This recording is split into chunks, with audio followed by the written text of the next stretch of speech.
ఈ సంవత్సరం ఇంట్లోనే మట్టి గణపతిని కాకుండా ఇట్లాగా కలర్ఫుల్గా మన వంటగదిలో దొరికే పిండిలతోనే తయారు చేసేద్దాం. వచ్చేయండి. మీకు నచ్చిన పిండి ఏదైనా పర్లేదు, గోధుమ పిండి, బియ్యం పిండి, అలాగే మైదా పిండిని తీసుకున్నా కానీ చాలా మంచిగా వస్తుంది. ఇట్లాగా పిండిల్లో నేను 3 కలర్స్ వేశాను. పసుపు, కుంకుమ, అలాగే ఫుడ్ గ్రీన్ కలర్ వేసేసి 3 ముద్దలు తయారు చేసుకున్నాను. గ్రీన్ కలర్ది కొంచెం పక్కన పెట్టేసి మిగతాదంతా కూడా ఇట్లాగా చపాతీలాగా రుద్దేసుకొని ఒక బౌల్లోకి ఇట్లాగా పెట్టుకున్నాను అనమాట. ఇది మనకి బేస్ లాగా ఉంటుంది.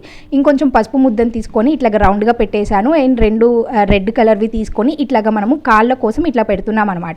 ఇది తయారు చేయడం చాలా సింపుల్గా ఉంటుంది. చిన్నపిల్లలు కూడా చాలా ఇంట్రెస్ట్గా చేయగలరు. వాళ్ళకి ఇలాంటి పనులు అప్పచెప్పేస్తే వాళ్ళు చాలా చక్కగా చేస్తారనమాట. టూత్ పిన్స్ని ఉపయోగిస్తూ నేను ఇట్లాగా బేస్ మొత్తం కూడా నీట్గా అటాచ్ చేస్తున్నాను. ఇంకొక బాల్ కూడా పైన పెట్టేసి హ్యాండ్స్ని కూడా నేను రెడ్ కలర్ దాంతోనే పెట్టాను అనమాట. తొండము, చెవులు ఇట్లాగా మీకు నచ్చిన కలర్స్ని ఇట్లాగా నీట్గా పెట్టేసుకోవచ్చు. కళ్ళు కోసము ఇట్లాగా మిరియాలు యూజ్ చేశాను.